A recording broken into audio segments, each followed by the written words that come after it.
23 अक्टूबर 1979 चेन्नई के एक film producer के घर में एक लड़का पैदा हुआ जिसका नाम था पल्लापति वेंकटा सूर्य नारायण प्रभास राजू। लेकिन सब उसे प्रभास बुलाते थे क्योंकि ये ज्यादा आसान था। सिनेमा उनकी फैमिली बिजनेस था। पिताजी फिल्म प्रोड्यूसर थे और उनके अंकल कृष्णम राजू तेलुगु सिनेमा के लेजेंड थे जिन्हें लोग रेबल स्टार कहते थे। प्रभास बचपन में ही शूटिंग सेट्स पे जाता था, लाइट्स देखता था, कैमरास देखता था और एक्टर्स को एक्टिंग करते देखता था, जिससे उसके अंदर भी एक्टिंग करने का कीड़ा जाग गया। लेकिन जैसा हर मिडिल क्लास इंडियन फैमिली में होता है, वैसे ही पेरेंट्स चाहते थे कि पहले पढ़ाई पूरी करो। तो प्रभास ने इंजीनियरिंग की डिग्री कंप्लीट किया, लेकिन दिल तो कहीं और ही था। हर रात सपने में वही लाइट्स, कैमरा, एक्शन के बारे में सोचते थे। और जब वो 22-23 साल की उम्र के हुए तो फाइनली उन्होंने हिम्मत करके पिताजी से बोला कि मुझे एक्टिंग करनी है। पिताजी ने मना नहीं किया क्योंकि सिनेमा बिजनेस में थे तो जानते थे कि यह रास्ता कितना मुश्किल हो सकता है, और कहा कि ट्राई कर लो,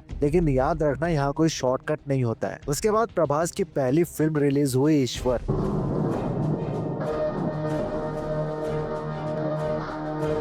स्मॉल फिल्म थी और प्रभास ने इसके लिए खूब मेहनत भी की थी। बॉडी बनाई, डायलॉग्स प्रैक्टिस किए, एक्सप्रेशंस पे काम किया, लेकिन बॉक्स ऑफिस पे ये फिल्म डूब गई। फर्स्ट डे फर्स्ट शो में प्रभास थिएटर गया अपनी फिल्म देखने और इंटरवल तक आधी सीट्स खाली हो चुकी थी। उस दिन उन्हें रात भर नींद नहीं आई क्योंकि आज जो हुआ था उससे उनके माइंड में एक डर सा आ गया था, क्या वो एक्टिंग के लिए बने भी है या नहीं। लेकिन प्रभास ने हार नहीं मानी और अपनी अगली फिल्म की तैयारी में जुट गए। फिर राघवेंद्र आई और फिर से एवरेज रिस्पॉन्स आया। फिर 2004 में 8वीं रामुडू आई, जो पहले के 2 फिल्मों के मुकाबले थोड़ा बेटर था। हाँ, लेकिन कोई ब्रेक थ्रू नहीं था। अब 3 फिल्म हो चुकी थी और तीनों बार डिसअपॉइंटमेंट का सामना करना पड़ा। इंडस्ट्री में हर रोज नए हैंडसम लड़के आ रहे थे, एस्टेब्लिश्ड हीरोज ऑलरेडी थे, तो प्रभास के पास स्पेशल क्या था, यह सवाल उसे खुद से पूछना पड़ा। और जवाब मिला 2004 में, जब वर्षम रिलीज हुई। डायरेक्टर शोभन ने एक कहानी लिखी थी जिसमें एक लड़का एक लड़की से प्यार करता है, लेकिन उसके रास्ते में सोसाइटी है, फैमिली है और कई सर्कमस्टेंसेस भी है। प्रभास का कैरेक्टर वल्नरेबल था, रियल था, फ्लॉड था। और इंटरवल से पहले एक सीन था जहां प्रभास सिर्फ आंखों से रो रहा था बिना आवाज किए, और थिएटर में सन्नाटा छाया हुआ था क्योंकि वो इमोशन रियल था। फिल्म ब्लॉकबस्टर बनी और प्रभास को पहली बार सीरियस रिकॉग्नाइजेशन मिला। क्रिटिक्स ने लिखा, finally a hero who feels human. लेकिन असली टर्निंग पॉइंट आने में अभी 1 साल और था। एस राजामौली, जो ऑलरेडी स्टूडेंट नंबर 1 और सिम्हाद्री जैसे हिट्स दे चुके थे, एक नई फिल्म प्लान कर रहे थे, छत्रपति। स्टोरी थी एक कुली की जो अपनी माँ और सोसाइटी के लिए लड़ता है, और राजामौली को एक ऐसा एक्टर चाहिए था जो फिजिकली स्ट्रॉन्ग लगे लेकिन इमोशनली वल्नरेबल भी। राजामौली ने प्रभास को ऑडिशन के लिए बुलाया। प्रभास नर्वस था क्योंकि राजामौली बड़े डायरेक्टर थे और गलती नहीं होनी चाहिए थी। लेकिन जब कैमरा ऑन हुआ और प्रभास ने एक इंटेंस सीन दिया जो कि माँ को बचाने वाला सीन था, तो राजामौली को अपना हीरो उसी वक्त मिल गया। फिर फिल्म की शूटिंग स्टार्ट हुई, पर राजामौली के साथ शूटिंग करना टफ था। 18 से 20 घंटे हर दिन काम, एक्शन सीक्वेंस ब्रूटल थे। एक सीन में प्रभास को रियल में चोट लग गई थी, काफी डीप कट था। डॉक्टर ने कहा बैंडेज लगा है, आज रेस्ट कर लो, कल से कंटिन्यू कर लेना। लेकिन प्रभास ने इंसिस्ट किया कि आज कंप्लीट कर लेते हैं क्योंकि मोमेंटम नहीं टूटना चाहिए। और राजामौली ने उसी दिन जान लिया था कि यह लड़का कमिटेड है। उसके बाद फिल्म रिलीज हुई और ओपनिंग डे से ही धमाल मचाना शुरू कर दिया। వాడిపోతే వీడు వీడిపోతే నేను నేను పోతే నా అమ్మ మొగుడంటూ ఎవరైనా అధికారం కోసం ఎగబడితే एक्शन सीक्वेंस देखकर लोग सीटी मार रहे थे, इमोशनल सीन्स में आंखें भर आ रही थी और प्रभास एक मास हीरो बन गया था। छत्रपति के बाद प्रभास के पास फिल्म्स की लाइन लग गई। उसके बाद 2006 में पौर्णामी आई जिसमें वो रोमांटिक अवतार में दिखे। फिर 2007 योगी आई जिसमें एक्शन किया। फिर 2009 में बिल्ला आई जो रजनी सर की क्लासिक फिल्म का रीमेक था। प्रभास अब हर रोल में कुछ नया दिखा रहा था। उसके बाद 2010 में डार्लिंग आई। అది అది అమ్మాయి కాదు మామ, అమ్మాయి కాదు, పొరపాటు భూలోకి వచ్చి ఎలా తిరగాలో తెలియకుండా పడి దేవత మామ. Full on comedy. लोगों ने सोचा था प्रभास कॉमेडी नहीं कर पाएगा, लेकिन फिल्म सुपरहिट रही। 2011 में मिस्टर परफेक्ट और 2013 में मिर्ची। मिर्ची वो फिल्म थी जिसने उन्हें नंदी अवार्ड दिलवाया।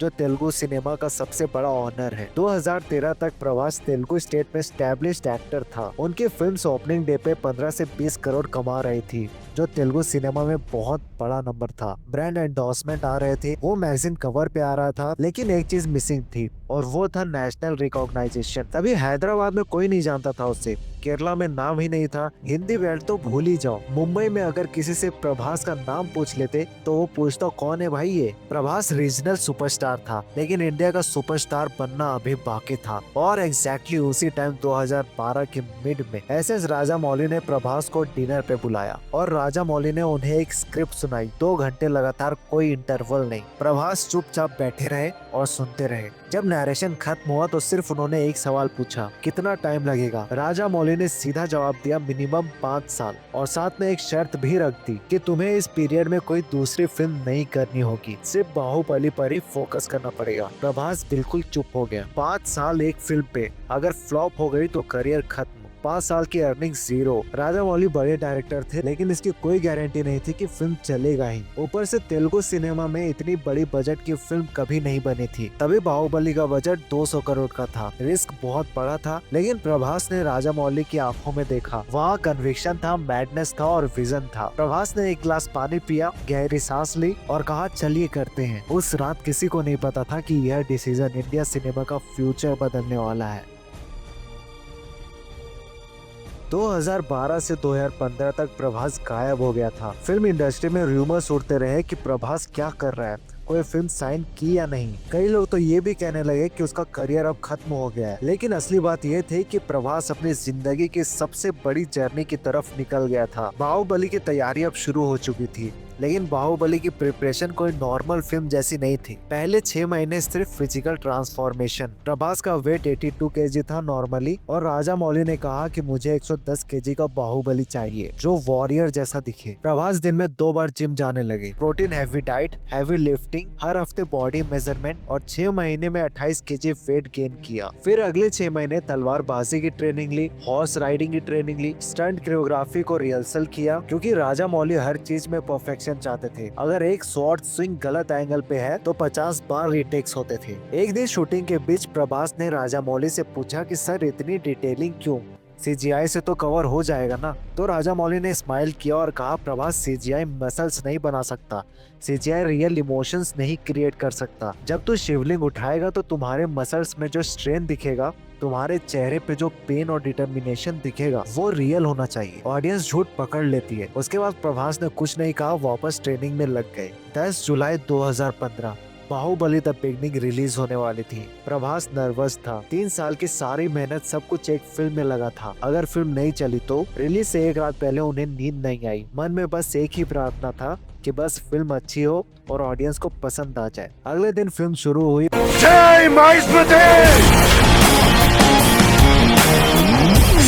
प्रभास खुद थिएटर में कैप और सनग्लास पहनकर लास्ट रो में बैठा था, और जैसे जैसे फिल्म आगे बढ़ी थिएटर का माहौल बदलने लगा। लोग इंटरवल तक आते आते पागल हो चुके थे। और फिर क्लाइमेक्स में आया एक सवाल, कटप्पा ने बाहुबली को क्यों मारा। यह सवाल सिर्फ डायलॉग नहीं था, यह पूरे देश का ऑब्सेशन बन गया था। उस साल इस फिल्म ने 650 करोड़ कमा लिए थे और Prabhas overnight pan India superstar बन चुका था। लेकिन असली मैजिक तो अभी बाकी था। बाहुबली 2 द कंक्लूजन का ट्रेलर रिलीज हुआ।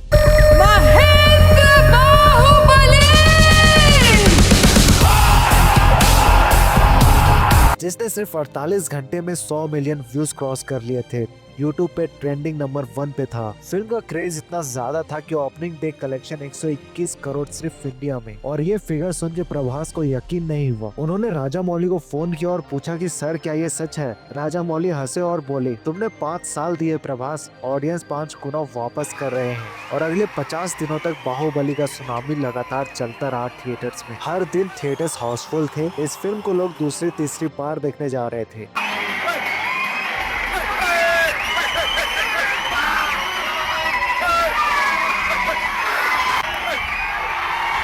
नतीजा ये हुआ कि इस फिल्म ने 1810 करोड़ वर्ल्ड वाइड कलेक्शन किया और इंडिया की हाईएस्ट क्रॉसिंग फिल्म एवर बन गई। प्रभास रातों रात एक ब्रांड बन चुका था। उसकी फीस 20 करोड़ से 100 करोड़ हो गई थी। लेकिन सबसे बड़ा बदलाव था परसेप्शन का। प्रभास अब सिर्फ तेलुगु हीरो नहीं था, वो इंडिया का पहला असली पैन इंडिया सुपरस्टार बन गया था। अब लैंग्वेज कोई बैरियर नहीं रहा था।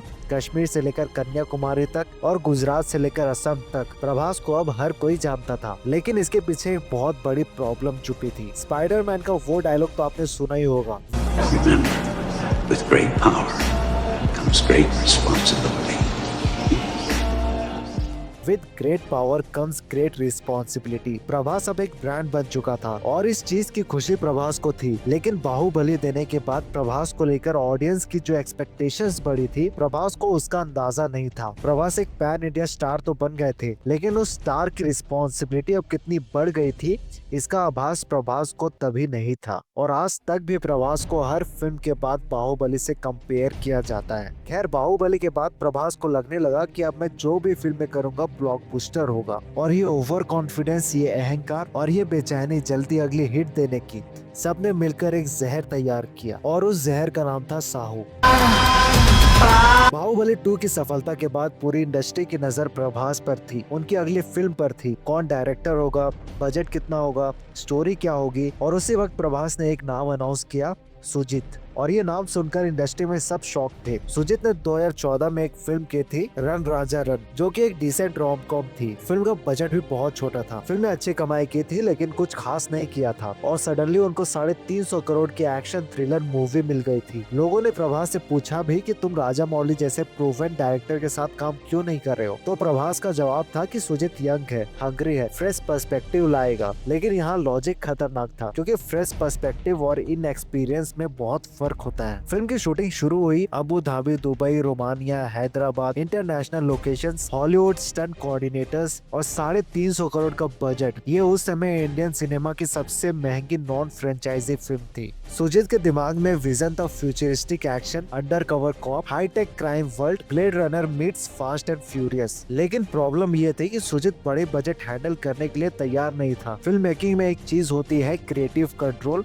और बजट मैनेजमेंट का बैलेंस। छोटे फिल्मों में तुम एक्सपेरिमेंटल हो सकते हो, लेकिन 350 करोड़ में हर फिल्म जस्टिस होना चाहिए। सुजीत ने स्टाइल पर ज्यादा फोकस किया और सब्सटेंस पर कम। हर शॉट्स में स्लो मोशन, हर एक्शन सीन्स में धुआं, ब्लास्ट, गाड़ियां उड़ती हुई। प्रभास का कैरेक्टर मिस्टीरियस था, लेकिन इतना मिस्टीरियस कि ऑडियंस कंफ्यूज हो गई। और प्रभास की एक्टिंग में भी दिक्कतें दिखने लगी थी। राजा मौली ने बाहुबली में प्रभास की कमजोरियों को स्मार्टली छुपाया था। कम डायलॉग्स, ज्यादा एक्सप्रेशंस और ज्यादा फिजिकल एक्टिंग। लेकिन सुजीत ने वो नहीं किया। प्रभास को हैवी डायलॉग्स दिए, रोमांटिक सीन्स दिए, श्रद्धा कपूर के साथ इमोशनल मोनोलॉग दिए और प्रभास स्ट्रगल कर रहा था। डायलॉग डिलीवरी में फंबलिंग, रोमांटिक केमिस्ट्री में ऑकवर्डनेस, इमोशंस को कन्वे करने में हिचकिचाहट स्क्रीन पर साफ झलक रही थी। 19 अगस्त 2019 को साहू रिलीज हुई। ओपनिंग डे पर 84 करोड़ वर्ल्ड वाइड रिकॉर्ड्स टूटे, क्योंकि बाहुबली के बाद प्रभास की पहली फिल्म थी। लेकिन असली टेस्ट वर्ड ऑफ माउथ था। इंटरवल के बाद सोशल मीडिया पर रिएक्शंस आने लगे, क्या बकवास मूवी है, स्टोरी समझ नहीं आई, सिर्फ एक्शन है,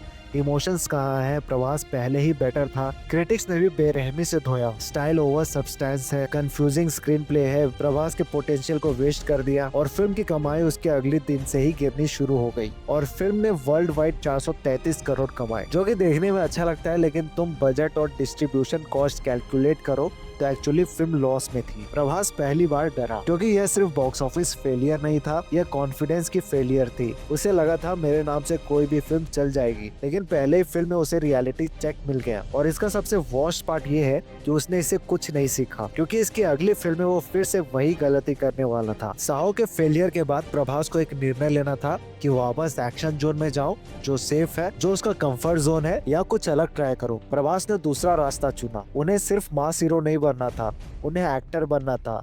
वैरायटी चाहिए था। देखो, सोच तो सही थी। बड़े एक्टर्स हमेशा खुद को री इन्वेंट करते हैं। आमिर खान ने लगान के बाद दिल चाहता है कि, शाहरुख खान ने चक दे इंडिया की, ऋतिक ने गुजारिश की, लेकिन प्रभास एक इम्पोर्टेंट बात भूल गए। वो सारे एक्टर्स अपनी कमजोरी जानते थे और उन्होंने एक ऐसे डायरेक्टर को चुना जो उन कमजोरियों को छुपा सके। लेकिन प्रभास ने क्या किया, फिर से एक इनएक्सपीरियंस डायरेक्टर राधे कृष्ण कुमार, जिनकी पहली फिल्म जिल थी, वो भी एक डिसेंट लव स्टोरी थी छोटे बजट की, पर उस फिल्म का इतना बड़ा इम्पैक्ट भी नहीं था कि उनको 350 करोड़ की पीरियड रोमांटिक ड्रामा थमा दिया जाए। उसके बाद उन्होंने राधे श्याम फिल्म पर काम स्टार्ट किया। कॉन्सेप्ट था 1970 इटली, प्रभास एक पामिस्ट्री एक्सपर्ट है, पूजा हेगड़े एक इटालियन डॉक्टर है। डेस्टिनी लव सैक्रिफाइस पेपर पर सुनने में अच्छा था, विजुअली भी पोटेंशियल था, यूरोप की locations, vintage aesthetic, grand scale romance, लेकिन एग्जीक्यूशन में सब गड़बड़ हो गया। पहली गलती बजट, 350 करोड़ एक रोमांटिक ड्रामा के लिए बहुत ज्यादा थे। दिलवाले दुल्हनिया ले जाएंगे 4 करोड़ में बनी थी, इन्फ्लेशन एडजस्ट करो तो 40-50 करोड़ पहुंच जाएंगे। वीर ज़ारा 40 करोड़ में बनी थी, जब तक है जान 100 करोड़ में, और प्रभास 350 करोड़ की रोमांटिक फिल्म बना रहे थे। प्रोड्यूसर ने सोचा बाहुबली स्केल में रोमांस बनाएंगे, period settings, international locations, VFX, CGI सब जोड़कर बजट उतना पहुंच जाएगा। लेकिन इसके डायरेक्टर एक चीज भूल गए, रोमांस स्केल से नहीं चलती,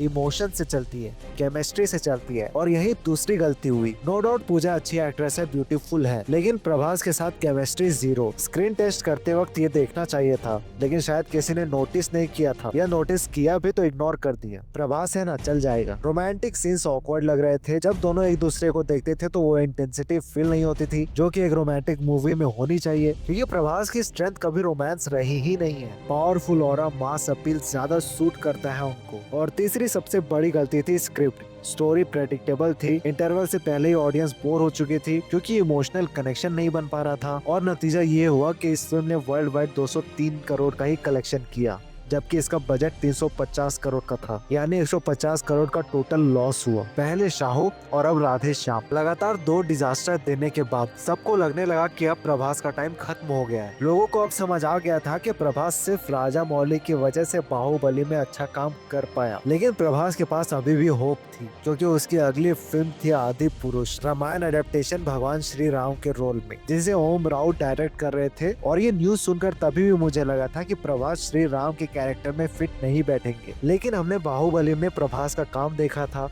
तो थोड़ी उम्मीद बची हुई थी, और पेपर पर ये सेफ बेट लगता था। Hindu mythology, pan India appeal, massive budget, proven director, लेकिन जो होने वाला था वो सिर्फ डिजास्टर नहीं था, वो कल्चरल डिजास्टर होने वाली थी। ओम राउत ने कॉन्सेप्ट पिच किया था, रामायण को मॉडर्न स्टोरी टेलिंग टेक्निक से बनाना है, मोशन कैप्चर टेक्नोलॉजी यूज करना है जैसे हॉलीवुड में अवतार में हुआ, VFX ड्रिवन एपिक बनाना है। प्रभास एक्साइटेड था, श्री राम का रोल, यह तो ड्रीम कास्टिंग थी। ओम राउत, उसने तानाजी में क्या कमाल किया था, पीरियड फिल्म, VFX हैवी, और 375 करोड़ का कलेक्शन करके फिल्म को ब्लॉकबस्टर बनाया था। क्लियरली वो बड़े प्रोजेक्ट्स हैंडल कर सकता था। शुरुआत में फिल्म का बजट तय हुआ 500 करोड़, हालांकि ये आगे जाकर 700 करोड़ हो गया था, लेकिन 500 करोड़ में भी तभी ये इंडिया की सबसे महंगी फिल्म थी। प्रभास ने तो फिल्म साइन कर ली, लेकिन उससे नहीं पता था यह डिसीजन उसके करियर का सबसे बड़ा नाइटमेयर बनने वाला था। शूटिंग शुरू हुई 2021 में, सब कुछ ग्रीन स्क्रीन पर, बहुत सारे सीन्स में मोशन कैप्चर टेक्नोलॉजी का यूज किया गया। बेसिकली इसमें एक्टर सूट पहनते हैं, सेंसर वाले, और ग्रीन स्क्रीन के सामने एक्ट करते हैं।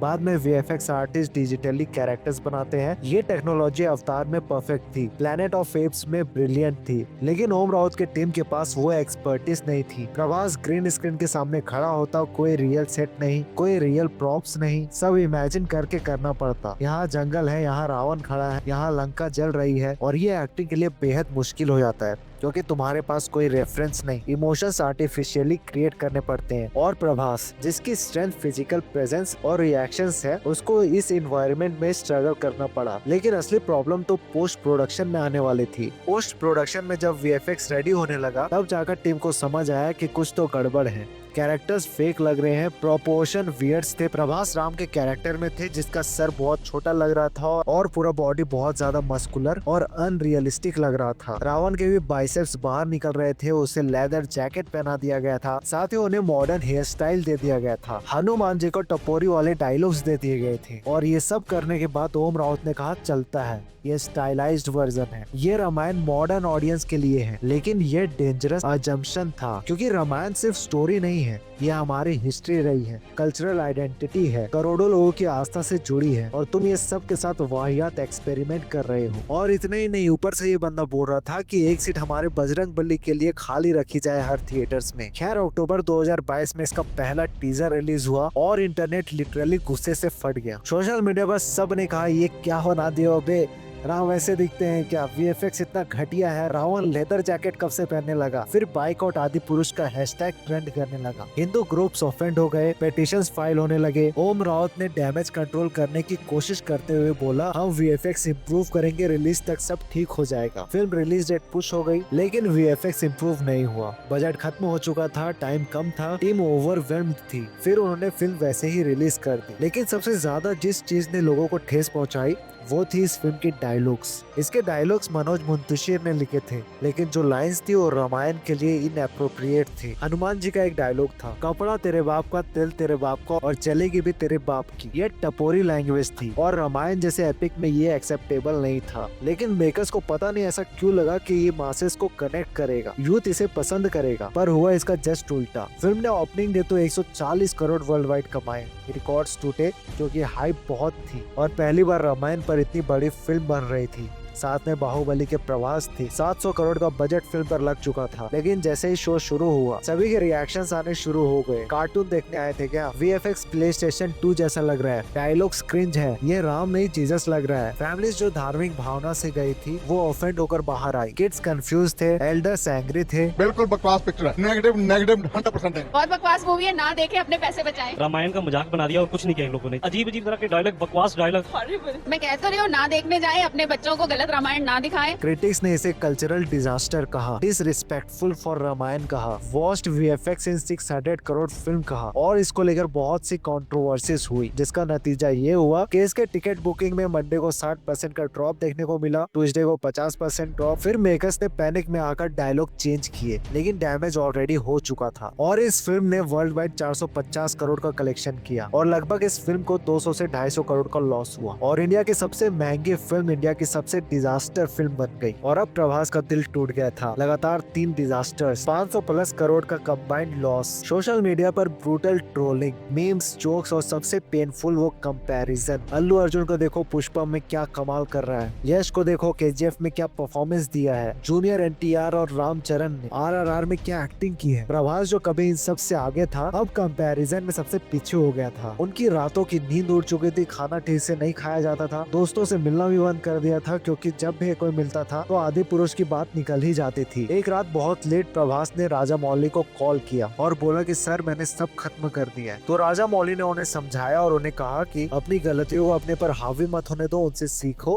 क्योंकि अभी भी तुम्हारे पास बहुत से मौके हैं। खुद पर भरोसा रखो, अपनी स्ट्रेंथ पर फोकस करो, सही डायरेक्टर चुनो, सही स्टोरी चुनो और सबसे इम्पोर्टेंट ईगो को साइड रखो।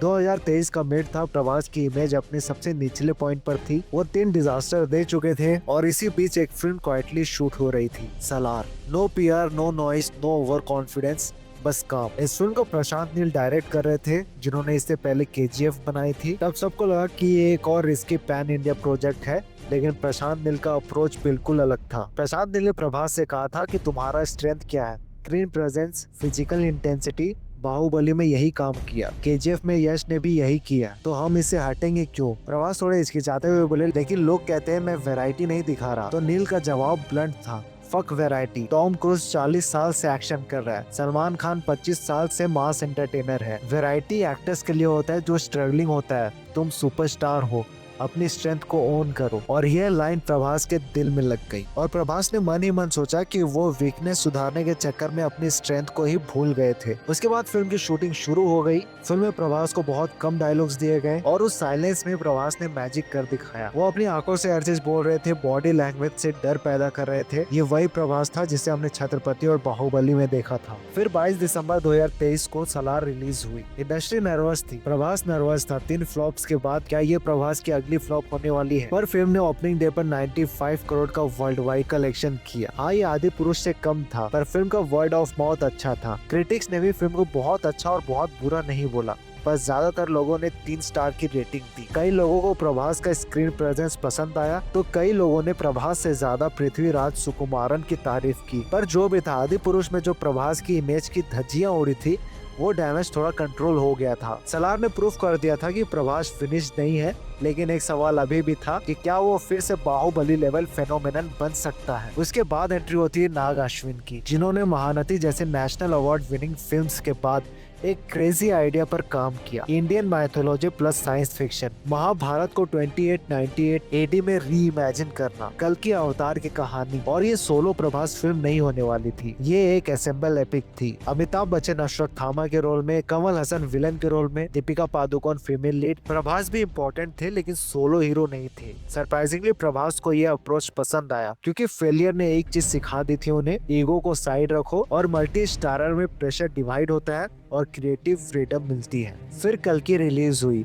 और इसने ओपनिंग डे पर ही 191 करोड़ की वर्ल्ड वाइड कलेक्शन किया और ये प्रभास की करियर की बेस्ट ओपनिंग फिल्म बनी। इसने बाहुबली 2 से भी ज्यादा कलेक्शन किया और ये सिर्फ फिल्म की हाइप से नहीं हुई, इस बार फिल्म एक्चुअली अच्छी थी। फिल्म का CGI VFX वर्ल्ड क्लास था, प्रोडक्शन डिजाइन स्टनिंग था, स्टोरी इंगेजिंग थी। प्रभास अच्छा था लेकिन ओवर पावर नहीं कर रहा था। अमिताभ बच्चन के सीन्स गूज़बम्प्स देते थे, कमल हसन भी बहुत स्ट्रॉन्ग लग रहे थे, पर इसमें भी कई लोगों को प्रभास और फिल्म के फर्स्ट हाफ से दिक्कत थी। लेकिन इसके बावजूद फिल्म ने life time 1055 crore world wide का कलेक्शन किया और बाहुबली 2 के बाद प्रभास की ये दूसरी फिल्म बनी जिसने 1000 करोड़ प्लस करोड़ कमाए थे। प्रभास अब खुश थे कि फाइनली बाहुबली के बाद उनकी कोई फिल्म अच्छी परफॉर्म कर रही थी, लेकिन ये खुशी ज्यादा देर तक कहाँ रहने वाली थी। 9 जनवरी 2026 को उनकी राजा साहब आती है और फिर से उनके साथ वही चीज होने लगती है जो राधे श्याम आदि पुरुष के टाइम हुआ था, क्योंकि प्रभास ने फिर से वही गलती दोहराई